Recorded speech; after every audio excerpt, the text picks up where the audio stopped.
Good morning mga butlugen. So sa mga nagwo-wonder sa XRM natin, if magalaw na yung dashboard nyo, dashboard panel, umaalog to. Ito yung mga ginawa kong paraan. Share ko lang, no. Ito, bumili ako ng genuine na headlight rubber boots. Ito siya. Ayan yung headlight natin, nakatanggal na. Pinalitan natin. Ito siya. Ayan, no. Durog na mga butlugen.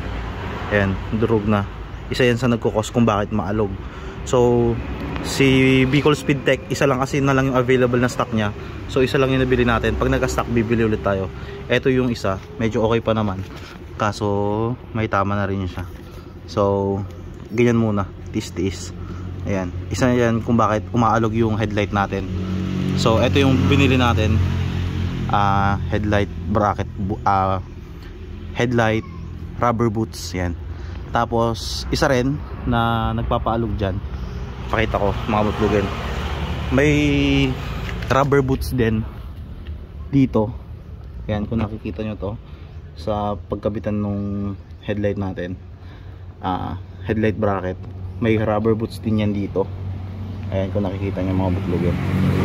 Ang ginawa ko dito, siniksikan ko na lang ng gantong rubber.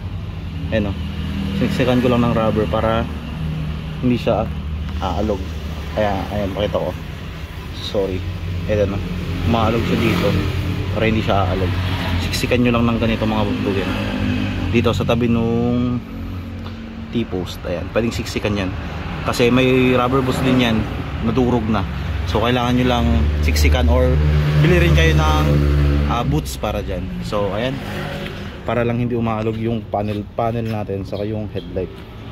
So ayun, update na rin sa XRM natin, naka RCB S-Series RCB brake master. Yun lang muna mga butlugen. Hintayin pa natin kung anong mga magiging project natin para sa XRM natin. Alright, peace.